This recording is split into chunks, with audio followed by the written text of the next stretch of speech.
Petit Papa Noël, quand tu descendras du... Stop. Petit Papa Noki, Petit Papa Noël descendra du ciel. Intéressant les enfants. Nous sommes en période de fête de Noël. Je pense que tous vous êtes au courant. Vous êtes-vous déjà posé la question de savoir qu'est-ce que Noël?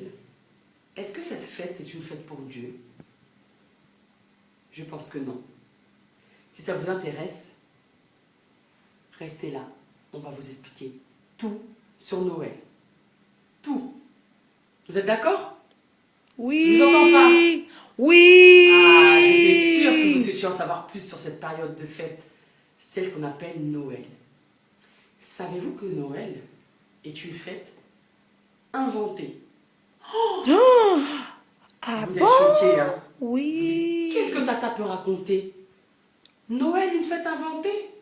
Une fête avec tant de lumière, des cadeaux, la joie et un Père Noël qui fait ho ho ho. Et oui les enfants, Noël est une invention. Ah bon? Une complète invention. Oh. Écoutez, je vais vous en dire plus. Savez-vous qu'à l'origine, Noël était une fête qui était réalisée le 24 décembre, mais en fait c'était une fête païenne, c'est-à-dire une fête faite par des gens qui ne croyaient pas en Dieu. En effet, lorsque l'hiver arrive le 21 décembre, cela signifie que les jours vont être très courts et que la nuit sera très longue. Et donc, les gens n'aimant pas être dans la nuit, dans l'obscurité, aimaient mettre des bougies, des lumières, pour que ça brille. Vous savez, illuminer. Quelque temps après cela, l'Église catholique vint et observa en disant « Les païens font une fête, mais nous aussi nous allons faire une fête. Nous considérons que Jésus est notre lumière. Alors, le même jour qu'ils feront leur fête pour le solstice d'hiver, nous ferons la fête pour la naissance de l'enfant Jésus. » Voilà d'où est partie la fête de Noël. Jésus n'est pas né le 24 ou le 25 décembre. Ils ont juste essayé de faire une fête montrant que eux croyaient en Dieu et que les païens qui eux-mêmes mettaient des lumières et ne croyaient pas en Dieu n'étaient pas dignes de faire leur fête. Mais y a-t-il quelque chose à voir avec Dieu dans cette histoire? Dieu n'a en aucun cas dit « Vous célébrerez Noël en mon nom pour me glorifier ». Jamais cette parole n'a été dite par Dieu. Ce sont les hommes qui, avec leur foi d'être humain, ont décidé de dire que Noël existerait et que Noël serait le jour de naissance de Jésus. Ensuite, il y a un deuxième élément constitutif de Noël. C'est quoi? Vous le savez déjà. Ah bon? Qui emmène les cadeaux par une cheminée? Le Père Noël. Pensez-vous qu'un Père Noël avec un gros ventre comme il a puisse passer la cheminée? Ah, c'est vrai ça. Les enfants, le Père Noël n'existe pas plus que la fête de Noël. Savez-vous pourquoi? Non. Le Père Noël a été inventé. Écoutez bien.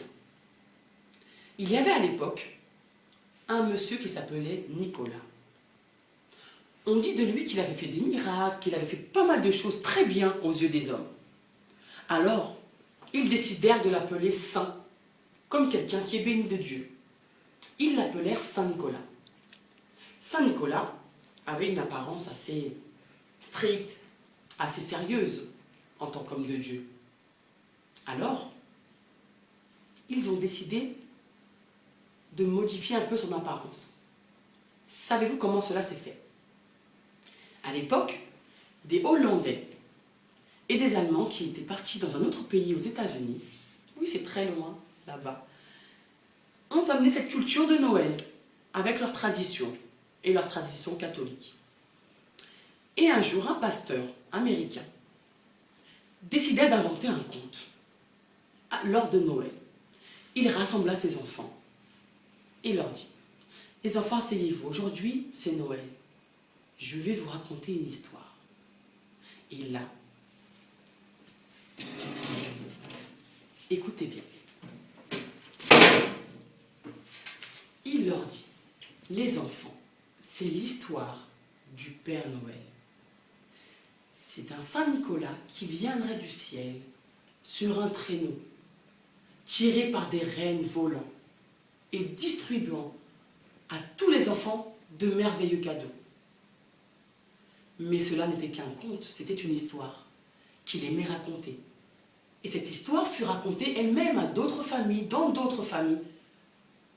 Et tous apprécièrent.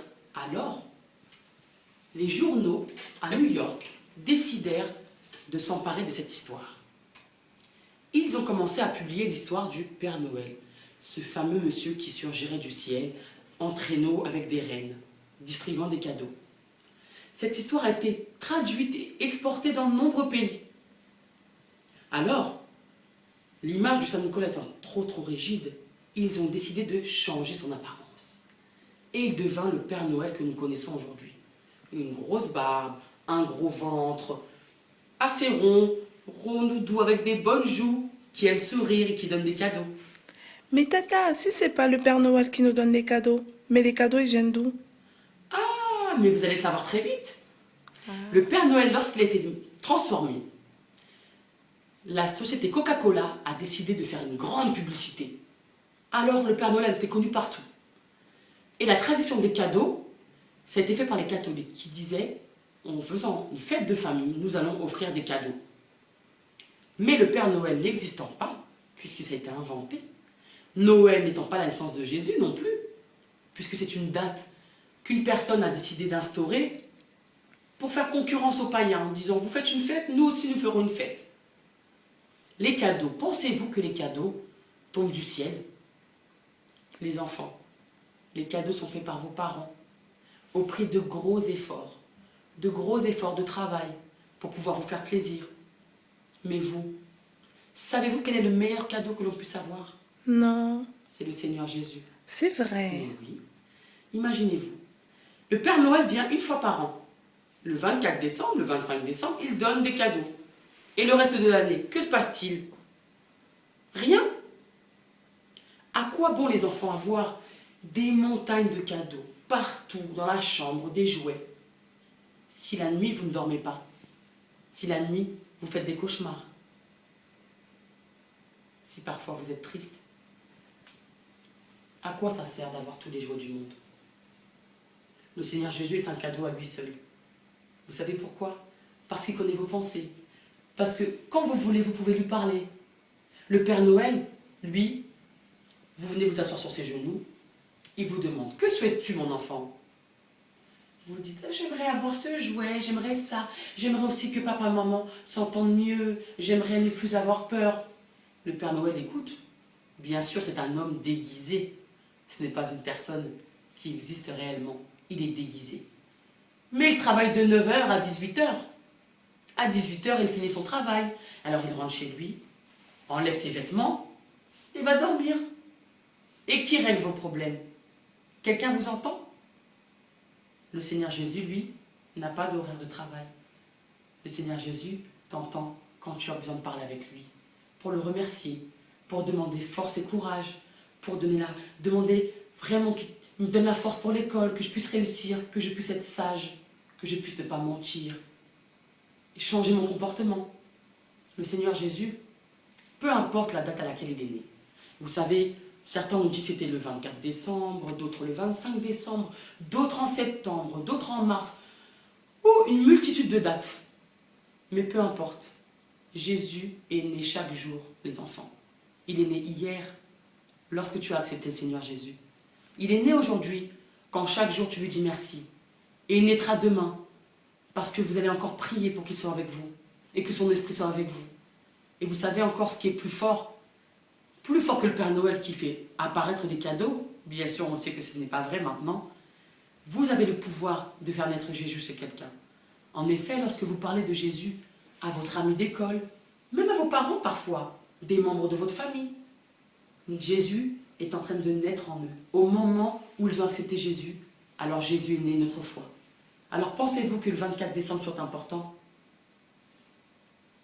Pour nous, si Noël devait exister avec la naissance de Jésus, alors tous les jours seraient Noël, puisque Jésus peut naître à chaque instant, quel que soit le pays, où on veut, dans les personnes qui ne parlent même pas la même langue que nous.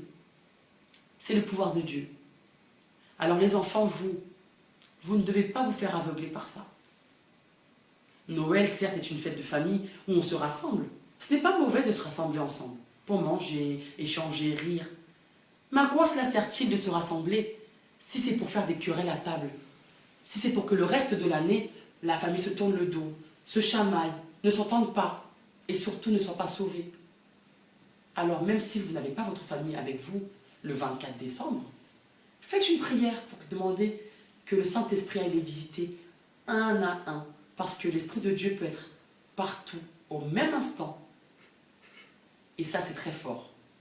Alors les enfants, en ces périodes de fête, ne demandez pas à papa, maman, je veux ça, je veux un jouet, je veux plein de choses. Parce que vous savez que vous ne demandez pas au Père Noël, c'est à vos parents que vous demandez. Ils ont envie de vous faire plaisir, ils vous aiment, alors ils font de leur mieux. Mais ce n'est pas ça le plus important. Imaginez-vous un enfant qui n'a pas d'argent, dont les parents n'ont pas d'argent, et qui croit au Père Noël. Imaginez-vous si le Père Noël ne vient pas chez lui, puisque ses parents n'ont pas d'argent. Alors il sera triste, il se sentira rabaissé, il se sentira vraiment seul, comme un enfant qui ne mérite rien. Et ce n'est pas vrai. Alors que Jésus, il est là pour nous tous. Chacun de nous a la force et l'opportunité de l'accepter chaque jour. Jésus, c'est un cadeau tous les jours et jusqu'à la fin. Parce que Jésus, c'est le seul et unique cadeau que vous aurez et qui est la clé pour le paradis, pour la vie éternelle avec Dieu. Le Père Noël va passer un jour déposer des cadeaux. Et le reste de l'année, qu'est-ce qu'on fait? Qu'est-ce qu'on fait quand on souffre? Qu'est-ce qu'on fait? Rien. Alors les enfants, j'espère vraiment que vous aurez compris que le Père Noël n'existe pas, que la fête de Noël n'existe pas. Rien n'empêche de faire des cadeaux à sa famille. Mais les meilleurs cadeaux qu'on puisse faire, c'est une prière. Parce que la prière, c'est invisible. On ne peut pas avoir une prière s'envoler de notre bouche. Mais la prière que l'on formule avec foi et sincérité, elle monte chez Dieu. Et Dieu répond. En ces périodes de fête, priez davantage. Priez pour vos familles. Priez pour vous-même. Priez pour vos copains, vos amis à l'école. Pour qu'ils puissent avoir cette paix que vous avez. La chance que vous avez d'avoir Jésus dans votre vie. Le meilleur cadeau qui soit, c'est le Seigneur Jésus. Ce n'est ni Noël, ni le Père Noël. Et encore moins l'arbre de Noël, qui lui, n'est qu'une lumière éphémère. Si j'éteins la lumière, ou que je débranche la prise du sapin de Noël, que se passe-t-il? L'obscurité. Ça s'appelle la lumière du monde. Mais Jésus, c'est la lumière dans notre cœur, dans notre âme. Et vous, vous le savez les enfants, vous qui allez à la petite école, les gens, les hommes, les femmes de Dieu ont une lumière spéciale, ils ne sont pas pareils. Ils ont une joie. Bien qu'ils aient des épreuves, ils sont toujours positifs, toujours déterminés à réussir et toujours forts. Parce que Dieu est avec eux. Alors les enfants, j'espère que vous aurez bien compris. Et le cadeau que vous pouvez faire, vous, cette prière à votre famille, c'est aussi de l'obéissance à Dieu. C'est un grand cadeau que vous pouvez faire à Dieu, en étant obéissant, en sacrifiant vos envies pour lui obéir. Et à vos parents aussi. Ce sera un cadeau énorme qu'ils vont recevoir. Prenez ce moment pour leur écrire une lettre, leur faire un dessin, quelque chose que vous ne faites pas d'habitude, pour les remercier de tout ce qu'ils font pour vous. Parce que si demain matin vous trouvez des cadeaux dans votre chambre, ce sera ni le Père Noël, ni même un ange, parce que l'ange ne descend pas du ciel pour donner des cadeaux. Ce sera vos parents qui auront envie de vous faire plaisir, parce que vous sacrifiez aussi. Vous êtes des enfants qui allaient à la petite école, qui sacrifiaient, qui priaient. Alors à ce titre-là, ils ont envie de vous faire plaisir. Alors ne les décevez pas non plus. On remet tout entre la main de Dieu. Je vous remercie et que cette année soit bénie pour vous. Des milliers de bisous.